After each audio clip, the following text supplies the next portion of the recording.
Los invito a abrir la Biblia en Eclesiastés. Seguimos con nuestra serie en Eclesiastés. Vamos a leer capítulo 5, desde el versículo 1 al 7, hoy.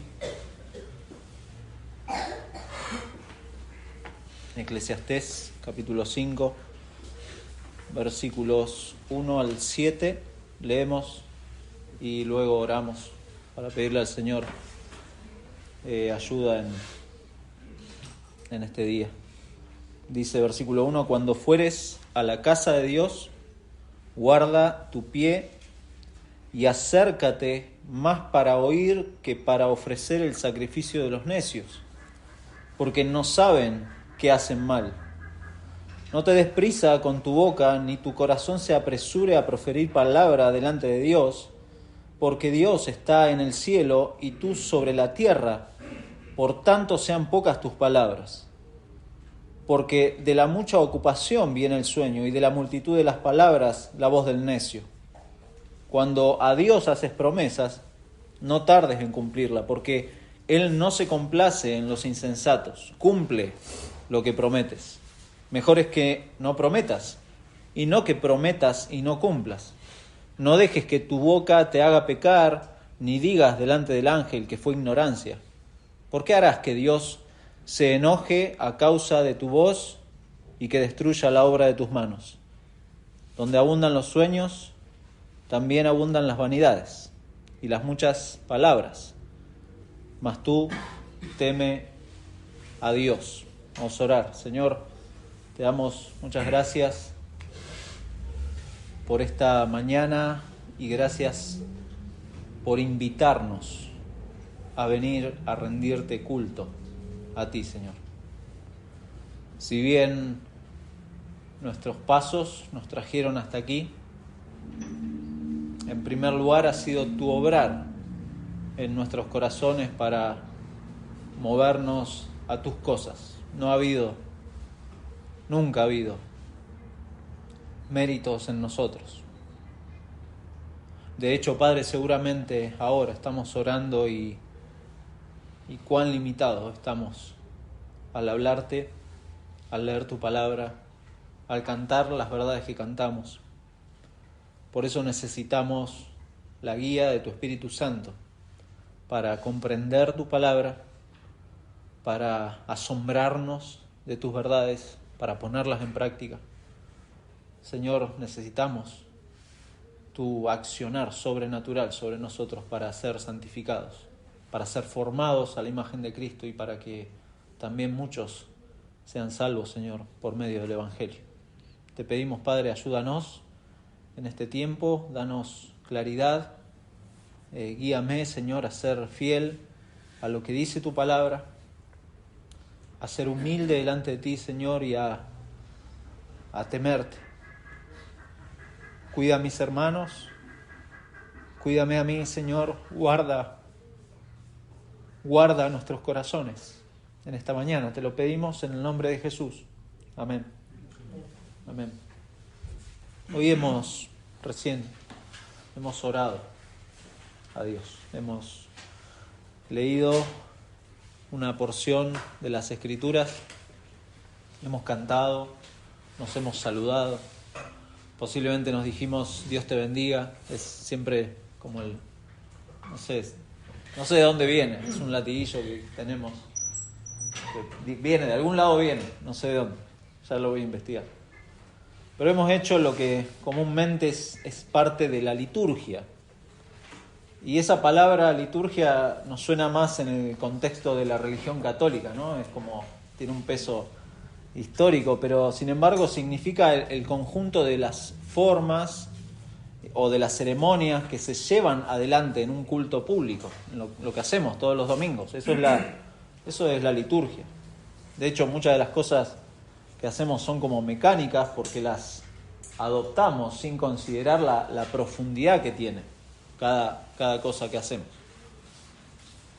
E incluso nos pasa en la vida cotidiana, hacemos cosas que son mecánicas. Cada uno va a sus trabajos seguramente y hace cosas automáticas, porque lo ha hecho reiteradas veces, no es que piensa, qué sé yo, no es que uno ya sabe que tiene que sellar en determinado lugar.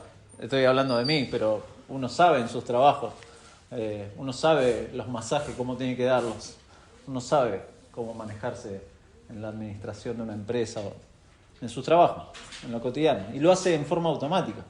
Cuando manejamos un auto, por ejemplo, al principio, cuando aprendemos a manejar un auto, claro, estamos como asustados y sabemos dónde tenemos que colocar el pie, pero una vez que aprendés a usarlo, lo manejás y la verdad es que ni pensás. Y lo ves en la calle, hay gente que ni piensa cómo maneja. Pero bueno, esa es otra historia. Pero al principio no es así. Lo pensamos. Dios nos ha creado de una manera increíble, porque incluso nuestros órganos, nuestro sistema de órganos, actúan de manera, parecería como automática, porque nuestro cerebro, nuestro sistema nervioso, trabajan en una forma coordinada, impresionante, perfecta, para afectar nuestros sentidos. Y de esa forma andamos en la vida, no pensando realmente que eso es de manera automática. Usted no se levanta a la mañana y dice, bueno, ahora tengo que respirar. No, respira y punto. De hecho, en la noche respira. Bueno, a algunos les agarra apnea, pero respira y no está pensando, bueno, ahora voy a parpadear para lubricar mis ojos. No, uno parpadea porque, bueno, es la reacción del cuerpo y etcétera. Así lo hacemos y vivimos de forma automática. Y aquellas cosas que en nuestra rutina hacemos muchas veces se vuelven no solo automáticas, sino hasta tediosamente automáticas. Lamentablemente eso lo trasladamos a la iglesia, que es una de esas actividades. A veces nos levantamos los domingos a la mañana somnolientos. Díganme si no es verdad, párenme, por favor. Somnolientos, sin mucho apuro, sin la urgencia que quizá tenemos cuando vamos al trabajo. El humor de cada miembro de la familia es como diferente el domingo a la mañana. No sabemos por qué. Nos retrasamos con pequeñas cosas. Y hasta pueden existir momentos de enfado el domingo por la mañana, a la hora de ir al culto. Ahora las cosas cambian cuando llegamos a la iglesia, obviamente. Tienen que cambiar. Sonreímos, ocupamos nuestros lugares, cada uno. Doy gracias a Dios de que algunos no tienen un lugar fijo, es como que ya se manejan y se sientan donde sea, donde haya. Cantamos, leemos la Biblia, oramos, escuchamos a Germán o tratamos de escuchar a Germán. Y la liturgia parece repetirse así, mecánicamente. Ese es de alguna manera nuestro culto. Culto, para la Real Academia, es el conjunto de ritos y ceremonias litúrgicas que se tributa homenaje externo de respeto y amor a Dios y a sus cosas. Eso es el culto. Honor que se tributa, admiración afectuosa. Y en función de esa definición, cuando uno viene al culto, mi hermano, uno debería preguntarse, ¿estoy realmente rindiendo culto a Dios? En función de ese homenaje externo de respeto y amor a Dios, de ese honor que tributamos, de esa admiración afectuosa hacia Dios y hacia sus cosas. ¿Es realmente un culto o solo estamos fingiendo algo? Bueno, Eclesiastés 5, que se escribe en este contexto de la reunión de los judíos en el templo, tiene la intención de exhortar y hacer pensar a los creyentes, porque esos son los libros de sabiduría, nos quieren hacer pensar sobre la forma en que nos acercamos a Dios. ¿De qué forma me estoy acercando a Dios? Israel debía adorar a Dios en forma reverente. A Israel no se le permitía ser irreverente en ninguno de los puntos de su culto. Era muy seria la cosa. Era muy seria. De hecho, muchas de las leyes, si usted lee, hoy leímos Deuteronomio, puede seguir por Deuteronomio y revisar Levítico y así para adelante y ver que muchas de las ceremonias, muchos de los sacrificios indicaban claramente eso. No se podía ir así nomás.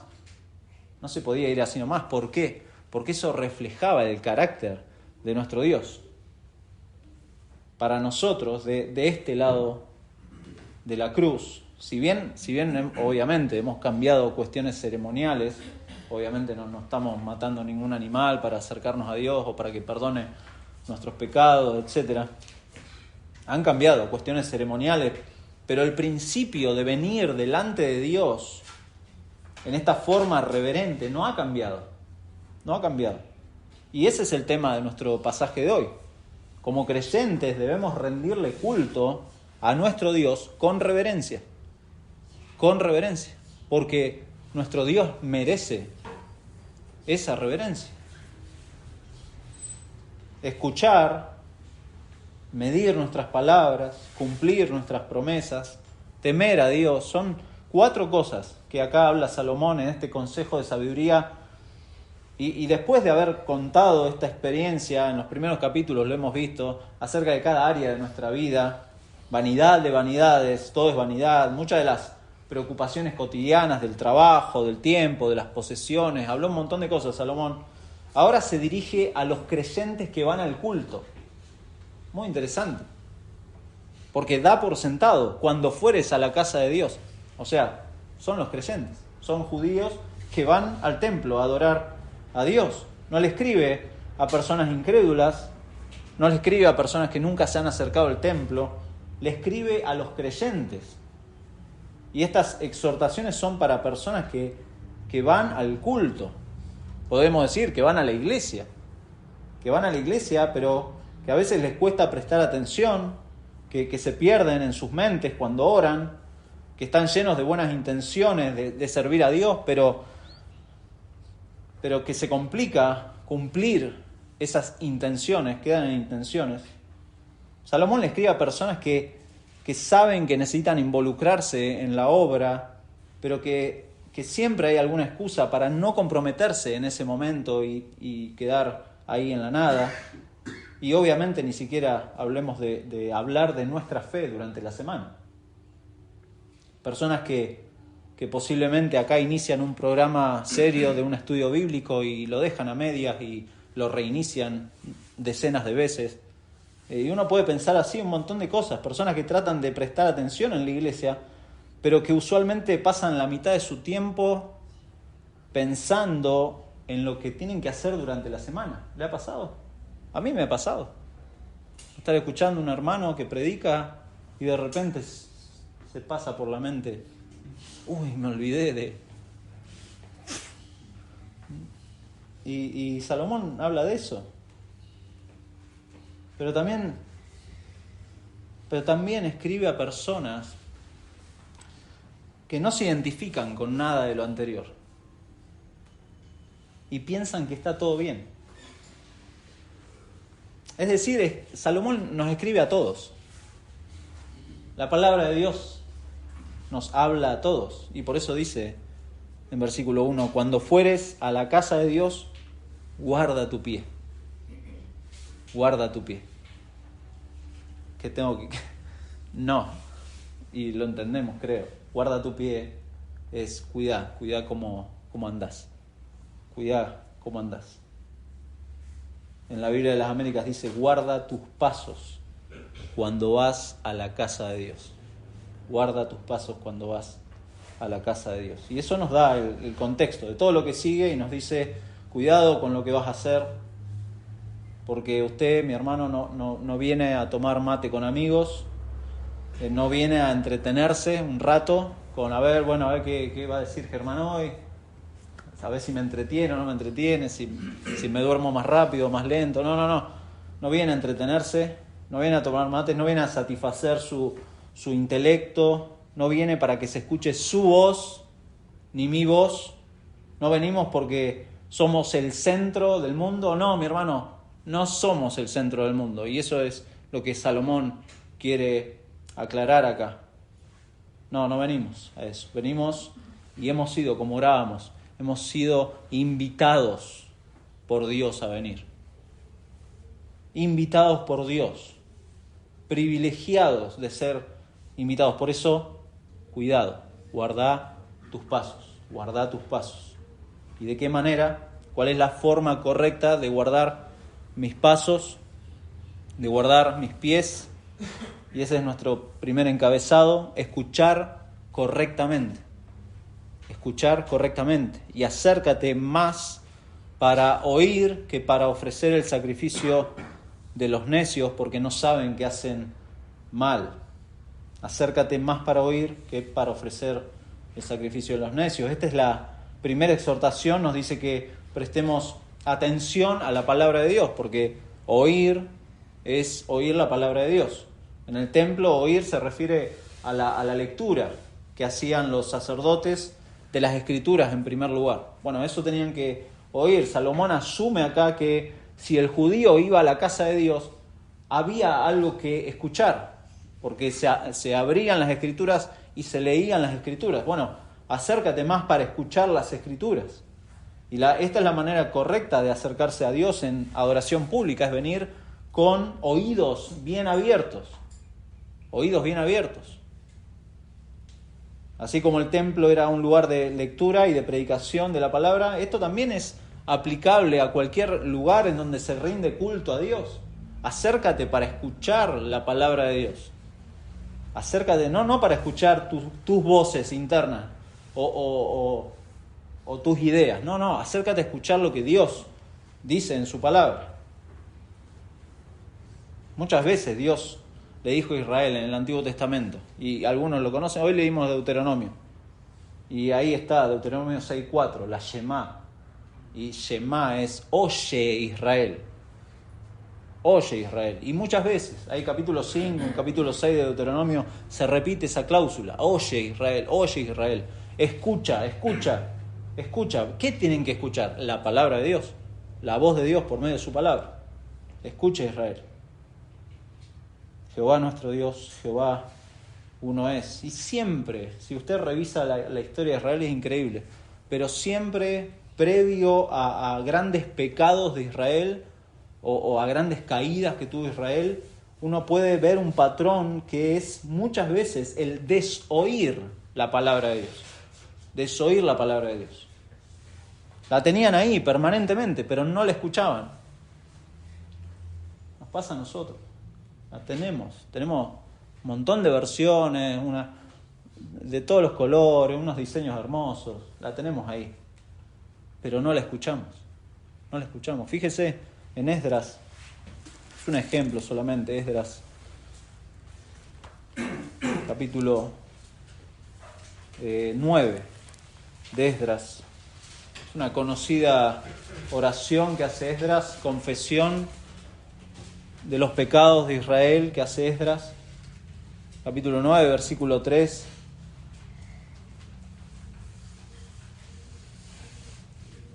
Dice: cuando oí esto, rasgué mi vestido y mi manto y arranqué pelo de mi cabeza y de mi barba y me senté angustiado en extremo.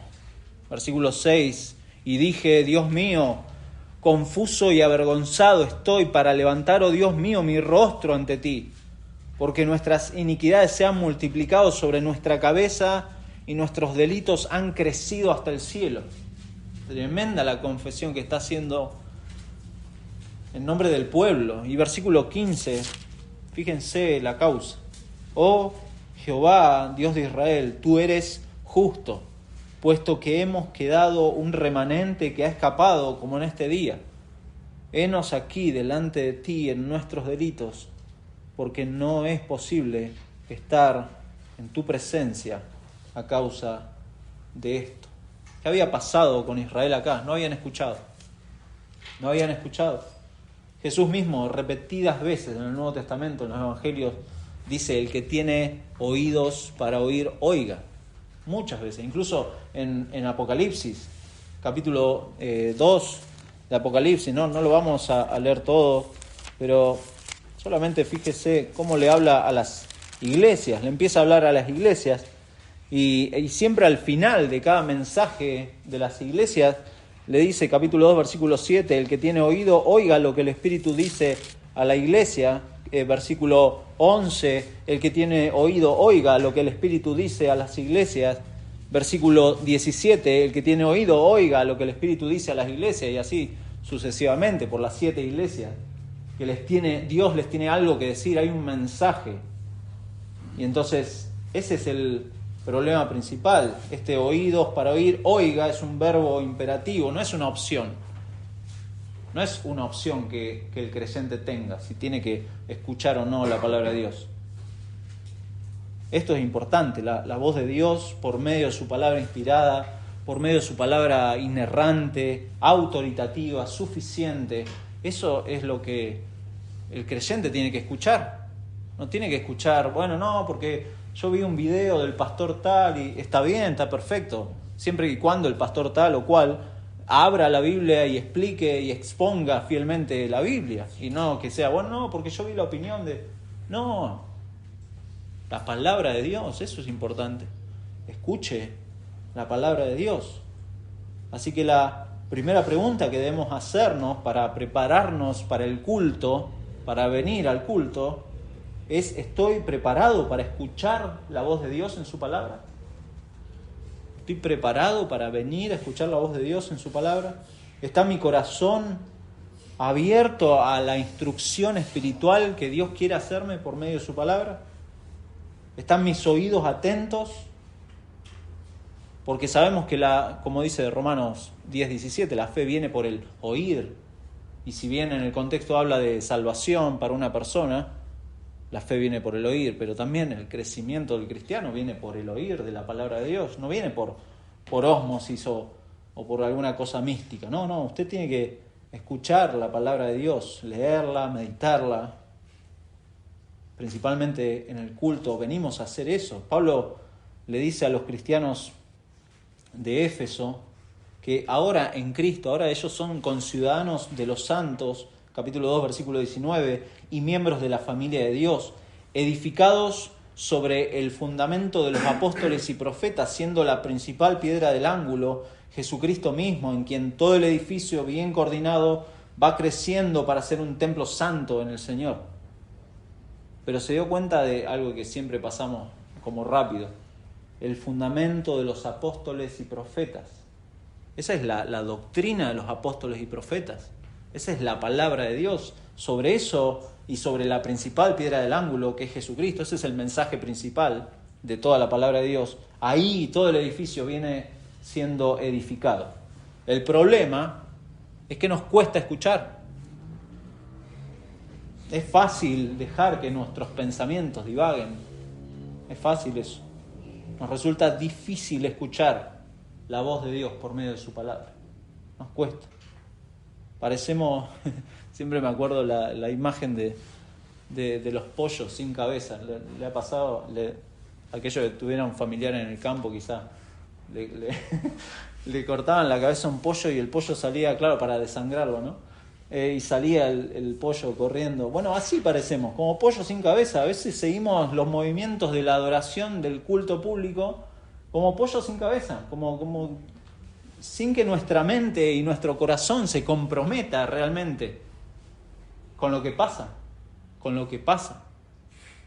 principalmente en esto de acercarnos más para oír. Y ese es el problema. Muchas veces estamos ahí mirando quizá de reojo nuestro reloj, esperando a irnos, diciendo, Germán recién va por el versículo 1. Complicado. Es complicado, así que paciencia, mi hermano. Acércate más para oír. Es interesante, pues es un lenguaje judicial. Cuando dice acércate, está diciendo, te estás acercando al juez de todo, al rey soberano. De esa manera uno se acerca a Dios. Para el cristiano, Israel es un ejemplo en muchos sentidos. Y de hecho en Hebreos capítulo 4 lo menciona, como pone el autor de Hebreos, pone permanentemente a Israel como ejemplo. Y capítulo 4, versículo 1 dice, temamos pues no sea que permaneciendo aún la promesa de entrar a su reposo, alguno de vosotros parezca no haberlo alcanzado, porque también a nosotros se nos ha anunciado la buena nueva como a ellos, pero no les aprovechó el oír la palabra por no ir acompañada de fe en lo que oyeron, en lo que la oyeron. Y es interesante, porque ese capítulo 4 después nos va a aclarar, en versículo 12 dice, porque la palabra de Dios es viva y eficaz. La palabra de Dios es viva y eficaz y más cortante que toda espada de dos filos y penetra hasta partir el alma y el espíritu, las coyunturas, los tuétanos, y discierne los pensamientos y las intenciones del corazón. Mi hermano, si usted quiere conocer su corazón, quiere que el Señor guarde su corazón, que lo haga crecer en santidad, no deje de escuchar la palabra de Dios. La palabra de Dios es fundamental. El predicador acá de Eclesiastés usa un lenguaje duro, ¿no? Acá, porque en lugar de oír, dice, hay gente que ofrece sacrificio de necios.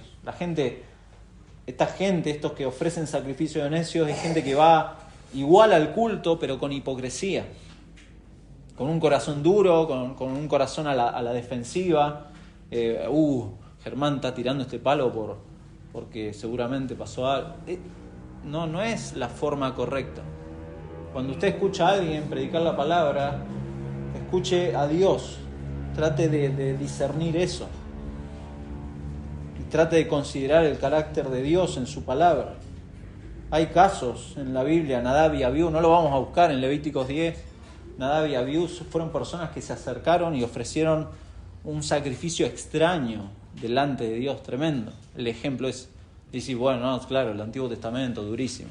Sí, bueno, pero en el Nuevo Testamento tenemos el caso de Ananías y Zafira también, ¿recuerdan? Ahí en Hechos 5, Ananías y Zafira, que prometieron algo supuestamente y quisieron engañar a los apóstoles, pero le aclararon los apóstoles que estaban tratando de engañar a Dios. Y esos actos muestran que el celo de Dios por una adoración correcta no cambiaron. Dios quiere una adoración correcta. Y es interesante porque pasó en esta inauguración del tabernáculo. Nadab y Abiú era el principio de ahí de la adoración en el tabernáculo, y también en la época de la iglesia primitiva es como la inauguración de este nuevo pacto. Es como que tanto en el Antiguo como en el Nuevo Testamento usted puede ver que el celo de Dios no ha cambiado. No ha cambiado. Cuando consideramos la santidad de Dios, se ha dado cuenta entonces de la misericordia que tiene Dios con nosotros por medio de Cristo. Se da cuenta que en su soberanía es prerrogativa de Dios si quisiera emitir juicio sobre la iglesia, de la misma manera que lo hizo en el Antiguo Testamento, de la misma manera que lo hizo en la iglesia primitiva, y gracias a Dios por Jesucristo. Claro que sí. Dese cuenta de que tenemos un precioso mediador. O sea, no podríamos acercarnos, no podríamos cantar, no podríamos orar, no podríamos leer a las Escrituras. No tendría ningún sentido si no hubiera un mediador. No tendría sentido. Porque no solo los sufrimientos de Cristo nos salvan, sino también su obediencia. La obediencia de Cristo. Y esa obediencia incluye la adoración perfecta, porque Cristo iba al templo y Él adoraba perfectamente a Dios. Esa adoración perfecta fue imputada a nuestro favor también. Piénselo. Jesús murió por nuestros pecados, incluyendo todos los que cometemos en el mismo acto de venir a adorar a Dios en un culto público. Por la fe en Cristo, ese culto entonces perfecto que Cristo ofreció nos pertenece, como si nosotros hubiéramos ofrecido ese culto perfecto. Tremendo. Y esto es parte de lo que significa para nosotros conocer a Cristo. Nuestra adoración imperfecta es aceptada por Dios. Tremendo. ¿Debido a qué? A la adoración perfecta de su Hijo. Por eso, al leer esto y en lugar de decir o de pensar, bueno, entonces si adoro de la manera correcta, entonces Dios me va a aceptar. No es la idea. No, la idea es, y piénselo, Yo soy aceptado a través de la crucifixión y de la resurrección de Jesucristo. Y ahora es un privilegio para el cristiano adorar a Dios. Es un privilegio adorar a Dios de la manera que Él quiere ser adorado. Venimos a adorar de la forma que Salomón acá en Eclesiastés nos dice que vengamos. Prestemos atención a Dios. Prestemos atención a Dios, a su palabra. Cuidemos nuestros pasos cuando entramos en su santuario y no estamos hablando del edificio, estamos hablando de su presencia. Escuchando la verdad de su palabra. Como creyentes, como dijimos la idea del pasaje, como creyentes debemos rendirle culto a Dios con reverencia. Escuchando su palabra, pero también hablando correctamente. Versículos 2 y 3 habla de eso. No se preocupe, vamos a ir más rápido. Versículos 2 y 3.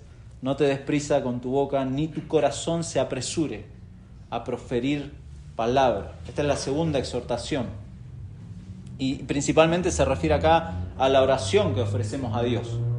En un sentido, y es correcto pensarlo así, obviamente todas nuestras palabras están delante de Dios, no solamente en el culto, sino cuando usted sale por esa puerta, Dios está siempre delante nuestro, siempre. Salmo 139:4 dice, pues aún no está la palabra en mi lengua, y he aquí, oh Jehová, tú la sabes toda. O sea, Dios sabe todo lo que decimos, Dios es conocedor absoluto de cada detalle de nuestra vida. Sin embargo, en el contexto acá de Eclesiastés, sí está hablando del culto público, está hablando de repetir simplemente palabras piadosas.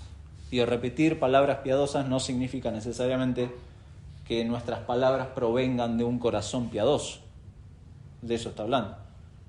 Y esto está en conexión con la advertencia del principio. Uno se tiene que acercar a Dios con cuidado, guardando el corazón, no dando nada por sentado,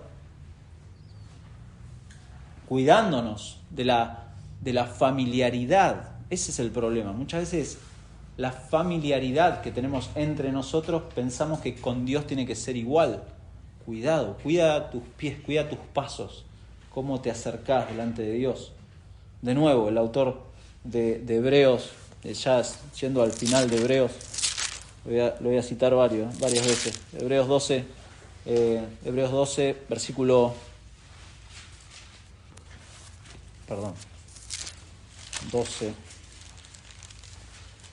12, dice, por lo cual levantad las manos caídas y las rodillas paralizadas y haced sendas derechas para vuestros pies, para que lo cojo no se salga del camino, sino que sea sanado. Seguid la paz con todos y la santidad, sin la cual nadie verá al Señor. Y más adelante, versículo 25, dice, mirad que no desechéis al que habla, o sea, a Dios, porque si no escaparon a aquellos que desecharon al que los amonestaba en la tierra, está hablando del ejemplo de Israel, mucho menos nosotros si desecháremos al que amonesta desde los cielos, la voz del cual conmovió entonces la tierra, pero ahora ha prometido, diciendo, aún una vez y conmoveré no solamente la tierra, sino también el cielo. Tremendo. Versículo 28 dice, así que recibiendo nosotros un reino inconmovible, tengamos gratitud y mediante ella sirvamos a Dios, agradándole con temor y reverencia. Versículo 29, porque Dios es fuego consumidor. Tremendo. Ese es nuestro Dios. Ese es nuestro Dios. Nuestro Dios fuego consumidor, nuestro Dios santo, soberano, nuestro Dios que nos ha invitado a rendirle culto. Dios te ha invitado a rendirle culto. Y entonces Eclesiastés acá nos ubica, nos pone en nuestro lugar, porque dice versículo 2, ahí por la mitad dice, porque Dios está en el cielo y tú sobre la tierra. Ahí ya estás ubicado. Dios está en el cielo y tú sobre la tierra, debajo del sol, en la vanidad de todo lo que hacemos acá abajo. Pero Dios está en el cielo gobernando. Esa es la ubicación. Es gran sabiduría reconocer lo limitado, lo mortal, lo falible. Dios es muy diferente. Eso está diciendo acá Salomón. Dios es muy diferente. Y es tremendo, Isaías 55, no sé si lo recuerdan, pero él dice, mis pensamientos son más altos que vuestros pensamientos. Mis caminos son más altos que... Dios es muy diferente. No piense que puede acercarse delante de Dios así nomás y en forma familiar y como algunos, viste, en forma irreverente usan papito o mi diosito y otras cosas más graves. No.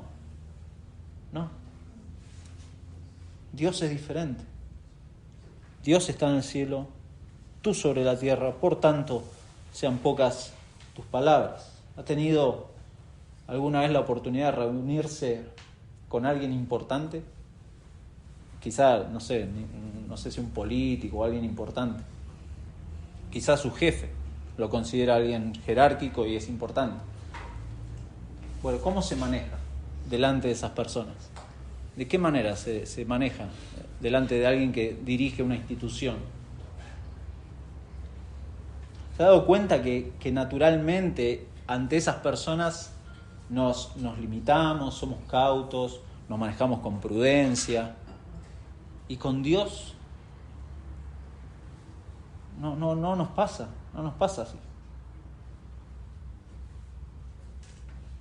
Si bien acá Eclesiastés nos habla del culto público, siempre, mi hermano, es importante trasladar esto a nuestra vida cotidiana. Sería hipócrita de mi parte decirles, hermanos, acérquense con reverencia en el culto a Dios, bienvenidos, No, sería muy hipócrita de mi parte decirles esto y después que salga por esa puerta su vida, bueno, haga lo que quiera con su vida. No, porque siempre estamos delante de Dios. El cristiano delante de Dios entonces tiene que manejarse con cuidado. Y acá no es importante porque dice sean pocas tus palabras, no es un tema de cantidad. Bueno, voy a empezar a reducir la cantidad de palabras que uso. No está diciendo eso. Está hablando si estas palabras que pronunciamos son del corazón, sinceramente, o son una fabricación barata de una religiosidad vacía. Eso está diciendo. Por eso podemos aplicar este principio a todas las palabras que pronunciamos, preguntándonos, ¿hablo desde el corazón? ¿Hablo realmente palabras de aliento que reflejan mi verdadera opinión? ¿O solo trato de halagar a las personas con palabras bonitas? Cuando utilizo las palabras para transmitir el Evangelio, ¿realmente yo creo que son buenas noticias y creo en el poder de Dios para salvar al pecador? O tiro el mensaje del Evangelio y nada, y no confío realmente en lo que estoy hablando. Es importante preguntarse. La sinceridad es importante cuando adoramos. Bueno, entonces, Germán, yo la verdad no soy sincero, entonces no voy a adorar a Dios. No, la Biblia habla de que el cristiano siempre es un adorador. Si no adora a Dios, está adorando otra cosa. Cuando cantamos un himno de alabanza, hoy hemos cantado, debe ser con pensamientos de Dios en nuestra mente. No podemos cantar por cantar. Debemos pensar en el amor que Dios ha tenido por nosotros. No puedo estar, por ejemplo, cantando y a la vez criticando. Mirá, hoy Nico le pifió una nota. O esta canción me queda muy alta. Puede pasar, somos falibles. Pero cante con el corazón y si no puede llegar a la nota, mi hermano, lea la letra y asómbrese en el Evangelio, en la gracia de Dios. No puede estar pensando en otra cosa. Uno no lo dice por los otros, es de experiencia personal. Yo tengo que luchar muchas veces con mi mente para que mis pensamientos se centren en Cristo y no se distraigan. Uno lo tiene que hacer. Que mis palabras sean las adecuadas, sabiendo que no estoy cantándole al hermano de al lado. Y gloria a Dios, pues está mi esposa siempre al lado, porque mi hermano me sufriría. Estamos rindiendo culto a nuestro Dios por medio de Cristo. Sean pocas tus palabras. El Señor Jesús en Mateo 6 al enseñar a orar, también dijo algo muy parecido. Capítulo 6 de Mateo, versículo 7, dice: y orando no uséis vanas repeticiones, como los gentiles, que piensan que por su palabrería serán oídos. No os hagáis pues semejante a ellos, porque vuestro Padre sabe de qué cosa tenéis necesidad antes que vosotros le pidáis. Y después les enseña a orar. Pero Dios conoce nuestras palabras, no tenemos que andar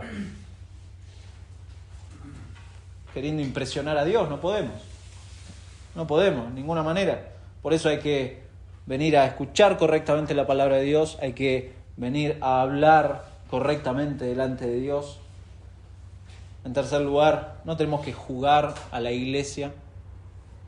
Versículo 4 dice: cuando a Dios haces promesas, no tardes en cumplirlas. Acá Eclesiastés, después de decirnos que estemos atentos a la palabra y que vigilemos lo que decimos, el predicador acá está diciendo ahora lo que debemos hacer. Dice: hagan lo que digan. En pocas palabras está diciendo: paguen lo que prometen. Paguen lo que prometen. Y esto puede ser extraño, porque quizás nosotros no es algo que hacemos, de prometer cosas delante de Dios. Pero acá hay un discurso específico, las promesas que hacemos ante Dios. Y es algo que para el judío sí era normal. Los judíos hacían eso. Hacían votos y era normal. Para ellos, si uno recorre el Antiguo Testamento, hay muchos ejemplos, no los vamos a buscar. Y en el Nuevo Testamento incluso, uno revisa la vida de Pablo. Pablo en Hechos 18 se rapa la cabeza. Yo no tengo voto, no se preocupen. Pero Pablo lo hace por un voto, dice ahí en Hechos 18. Y más adelante, Hechos 21, habla de unos jóvenes que estaban con Pablo y que iban a ir al templo y que también tenían que pagar sus votos. Entonces era algo común para el judío hacer votos. En los Salmos, por ejemplo, estaba leyendo esta mañana, los Salmos también mencionan esto de los votos. Salmo 50, se lo busco, no lo busque. Salmo 50, versículo 14, dice: sacrifica a Dios alabanza y paga tus votos al Altísimo. Había votos entre los judíos. Salmo 65 también, versículo 1, dice: tuya es la alabanza en Sión, oh Dios, a ti se pagarán los votos. Está hablando de lo mismo, era común. Pero acá Salomón no habla de votos pecaminosos, ni menciona ni da el sentido de que sea algo pecaminoso. ¿Por qué? Porque el punto que plantea el predicador acá es muy sencillo. Si hacemos un voto, tenemos que asegurarnos de cumplir lo que decimos y pagar a Dios lo que debemos. Por lo general no acostumbramos nosotros a hacerlo, pero posiblemente sí en el corazón. Sí en nuestro corazón. Mucha gente le dice a Dios: bueno, Dios, si me perdonás, te prometo que... Señor, si me sanás, te prometo que... Hay gente que lo hace.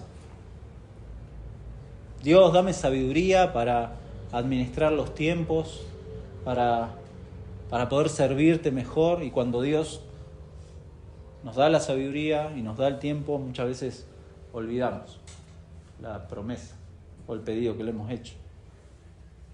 Es fácil olvidar las promesas. Uno en otro plano puede cambiar esta palabra, voto o promesa, con la palabra compromiso. Compromiso. Por ejemplo, el bautismo es un compromiso.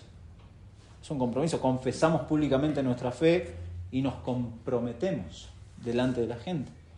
Cuando una persona es ordenada al ministerio pastoral, es una persona que se compromete a ser fiel a su llamado. Es un compromiso. Cuando pasamos por el proceso de membresía, se llega a un punto que es el pacto de membresía. Eso es un compromiso. Es un voto. Es un voto. Los que están casados, cuando nos casamos, hacemos un pacto. Es un voto, es un compromiso. Son compromisos. Entonces, el cristiano no tiene que jugar con Dios. No tiene que jugar a la iglesia. Si se compromete a algo, el cristiano, sea hombre o mujer, tiene que ser una persona de palabra. Eso está diciendo. Si se compromete con la iglesia local, es decir, con el cuerpo de Cristo representado en forma local en un determinado lugar, usted no puede andar a dos puntas. No sé si se me entiende. Usted no puede andar jugando a ser cristiano o considerar esto como una actividad semanal. Las reuniones, ¿no? Si bien son actividades, pero esto va más allá de las actividades. Las demandas del Evangelio son altas. ¿Por qué las demandas del Evangelio son altas? Porque el precio que Dios pagó por su alma, mi alma pecadora, rebelde,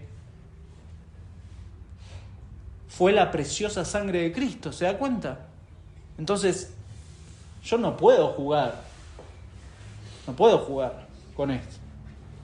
La Biblia da por sentado de que vamos a hacer, en un determinado momento, vamos a hacer votos, vamos a hacer compromisos. Lo hemos dicho, un matrimonio, un bautismo, una ordenación, la membresía, son ejemplos. Pero siempre son cosas que nos comprometemos delante de Dios. Si hacemos un voto y no lo cumplimos, dice versículo 6, es algo malo. Es malo delante de Dios, comprometerse y después no cumplir. Hay muchas maneras en que nuestras palabras nos pueden hacer caer en pecado, y esta es una. Solamente, en casa, búsquelo. Lea Santiago 3 y se puede dar cuenta de lo peligroso que es nuestra lengua. Cuidado, porque es peligroso. Acá la Reina Valera traduce en versículo 6, no dejes que tu boca te haga pecar, ni digas delante del ángel que fue ignorancia. Delante del ángel también traducen algunas traducciones como el mensajero, y quizás es más acertado porque la mayoría de los comentaristas coinciden en que este mensajero era parte del cuerpo sacerdotal. Escuche bien, parte del cuerpo sacerdotal que se encargaba oficialmente de hacer cumplir las promesas en el templo.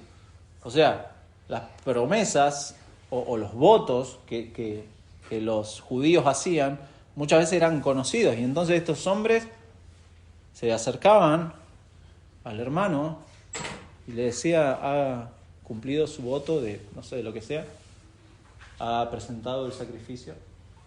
Y fíjese lo que dice: no sabía, porque no dejes que tu boca te haga pecar, ni digas delante de este mensajero, fue por ignorancia. No sabía, disculpe. No, seguramente había alguna disciplina, porque los judíos no lo dejaban pasar así nomás. Se encargaban de quienes hacían los votos los cumplieran, sea el que sea, porque era algo serio, era algo que no se tomaba a la ligera. Nadie jugaba a hacerse el judío.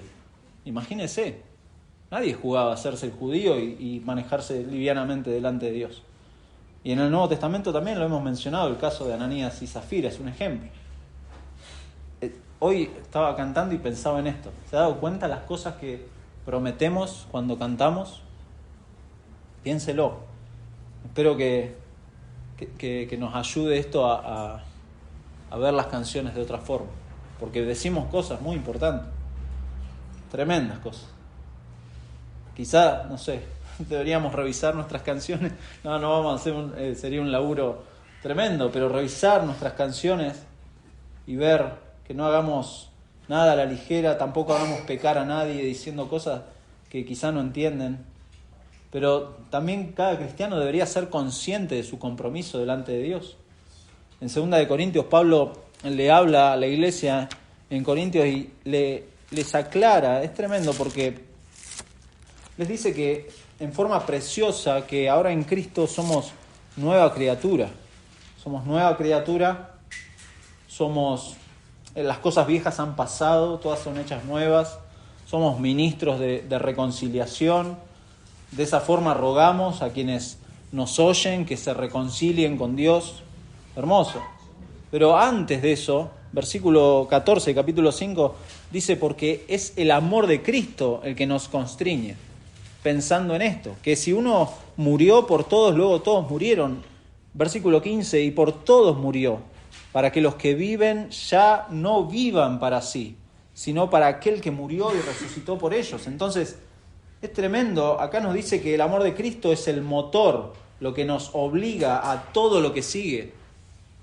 Y el versículo 15 dice que los que vivimos en Cristo no vivimos para nosotros mismos, sino para aquel que murió y resucitó por nosotros. Ese es el precio del nuevo pacto. Y entonces, claro, no tengo que jugar. No tengo que prometer o comprometerme si no he entendido el Evangelio. Y por último, tema a Dios. ¿De qué forma me acerco? Escuchando correctamente, hablando correctamente, no jugando a la iglesia, pero principalmente con temor a Dios. De esa forma nos acercamos en nuestro culto público y en nuestra vida cotidiana. Acá Eclesiastés, lo dijimos en los primeros capítulos, habla de todas las vanidades de la vida, la inutilidad de la vida en este mundo caído, lejos de Dios. Eso es lo que hemos visto hasta acá, pero acá vemos esa vanidad en los sueños, dice, y en las necias palabras de una persona que no solo finge adorar, sino finge ofrecer realmente su mente y su corazón a Dios, yendo hacia el culto. Por eso es muy claro, lo dice el versículo 7, donde abundan los sueños, también abundan las vanidades y las muchas palabras. Está hablando de una persona, mas tú, otra persona, teme a Dios. Mas tú teme a Dios. Teme a Dios.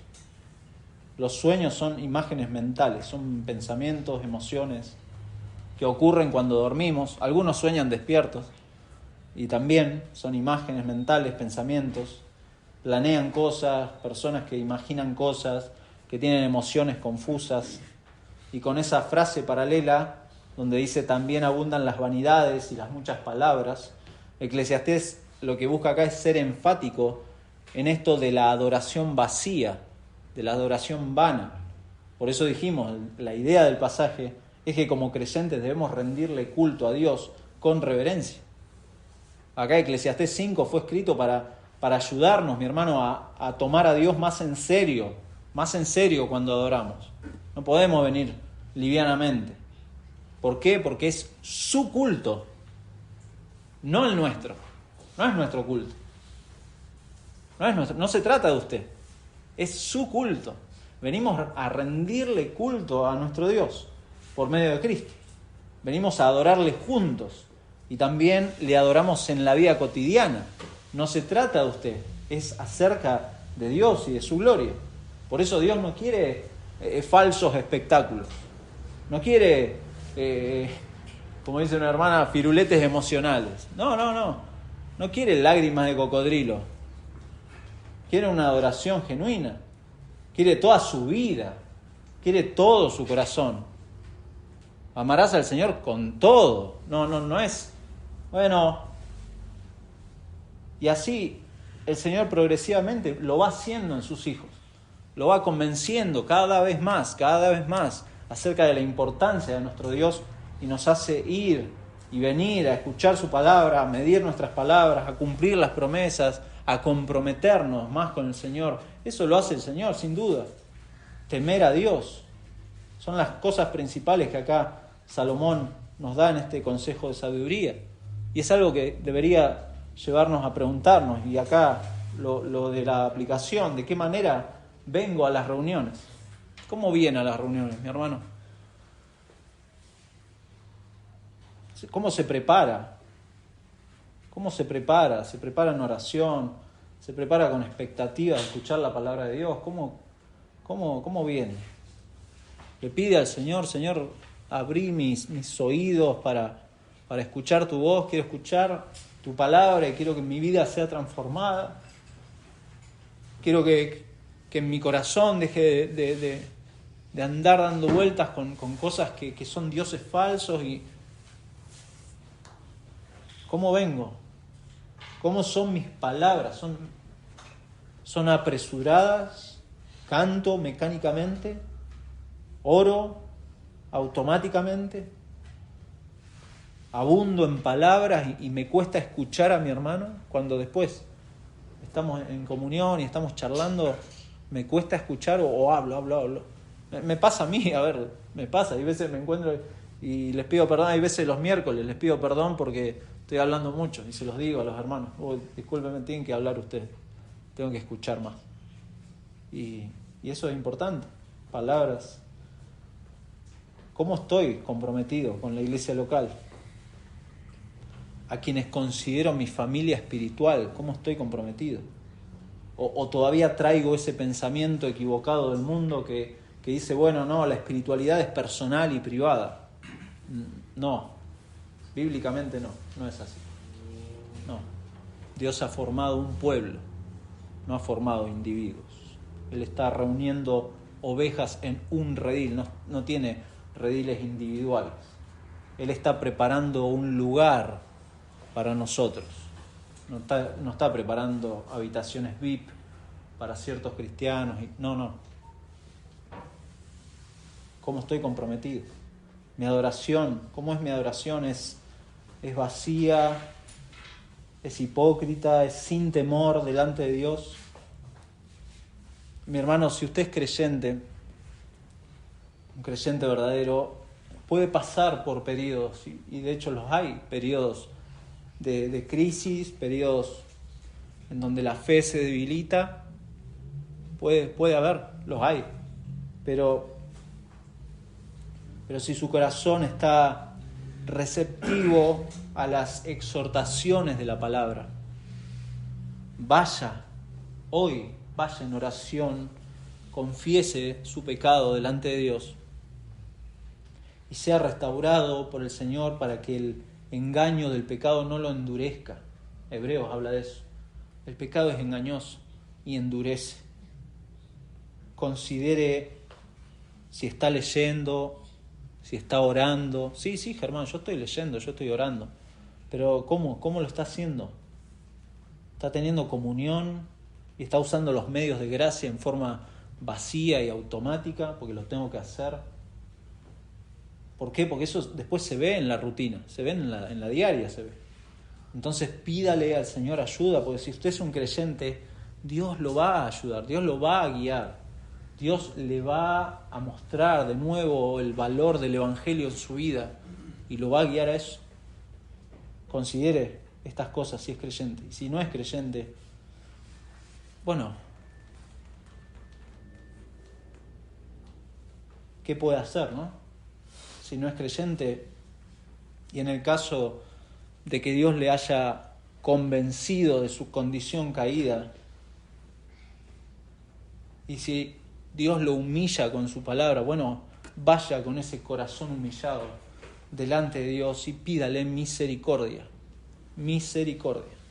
Él no rechaza a quienes de esa forma van a Él, a quienes reconocen que están perdidos, a quienes reconocen que necesitan arrepentirse y confiar en la todo suficiente obra de nuestro Salvador.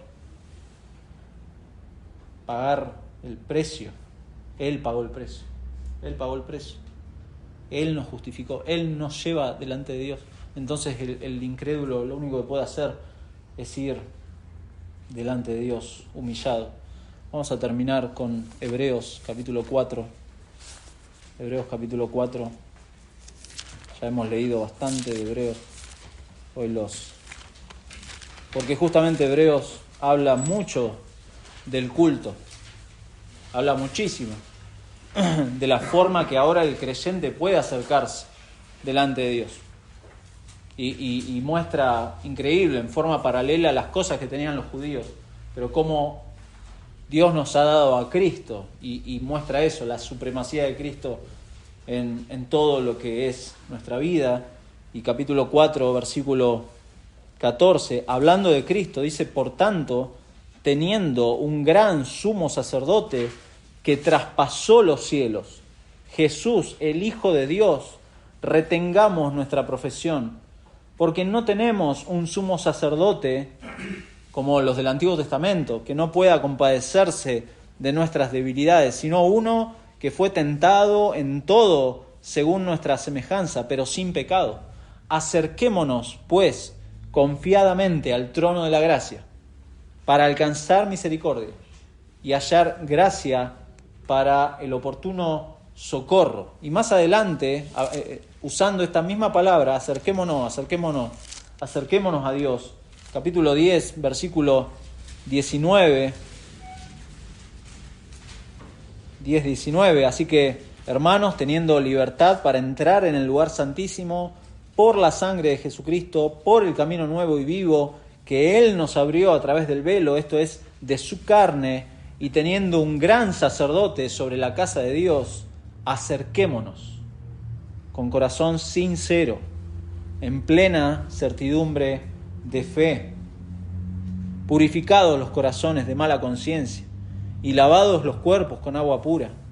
Mantengamos firme, sin fluctuar, la profesión de nuestra esperanza, porque fiel es el que prometió. Y considerémonos unos a otros para estimularnos al amor y a las buenas obras, no dejando de congregarnos, como algunos tienen por costumbre, sino exhortándonos, y tanto más cuanto veis que aquel día se acerca. Acerquémonos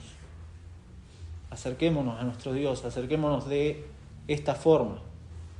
Como creyentes debemos rendirle culto a Dios con reverencia, pero acerquémonos con confianza, porque tenemos un precioso mediador que ahora nos permite acercarnos de esta forma, con corazones sinceros, con una certidumbre de nuestra fe, con un corazón que Él ha purificado de mala conciencia, que Él ha lavado nuestras vidas. Por eso la exhortación del autor de Hebreos: no dejen de congregarse, porque es ahí donde encontramos la forma de ser exhortados, de ser animados, de ser estimulados al amor y a las buenas obras. No dejen eso. Acerquémonos a nuestro Dios. Vamos a orar. Señor, gracias por tu palabra y gracias por esta oportunidad que nos has dado de acercarnos para rendirte culto a ti, Señor. Perdona nuestra vanidad, nuestra irreverencia.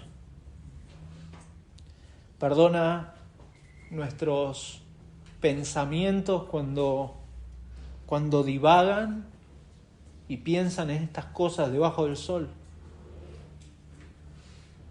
Perdona nuestros oídos, a veces tapados con vaya a saber cuántas voces lejos de tu voz. Perdona nuestras palabras, cuántas veces decimos cosas, hablamos cosas grandilocuentes y realmente no tenemos ni idea,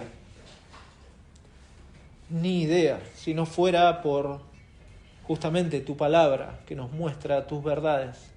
Realmente nuestras opiniones no cuentan para nada, Señor. Gracias por tu palabra, gracias por tu Espíritu Santo, que es el que actúa en los creyentes para escuchar correctamente, para hablar correctamente, para comprometerse y dejar de jugar a una actividad más en la semana.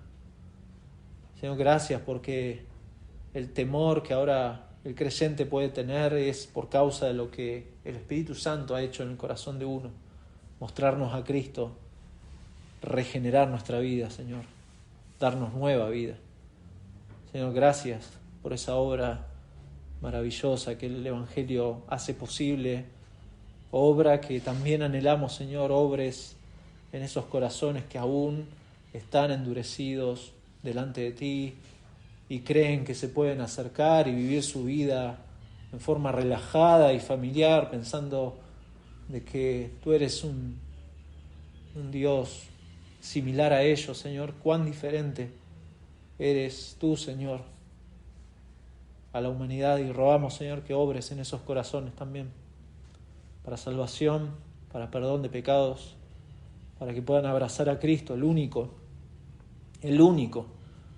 mediador que el hombre tiene, el único que no solamente media por nosotros para salvación, sino que es el mediador permanente, porque no podríamos acercarnos al trono de la gracia sin la gracia previa que ahora tenemos en Cristo. No podríamos. Gracias por escuchar nuestras oraciones, porque lo haces por medio de Cristo. Gracias por esta reunión, porque tiene sentido en Cristo. Gracias por las canciones, porque las cantamos por medio de Él, y rogando de que lleves esta alabanza en forma sincera a tu trono, Señor, y sabemos que lo puedes hacer solamente por medio de Cristo, en cuyo nombre oramos. Amén.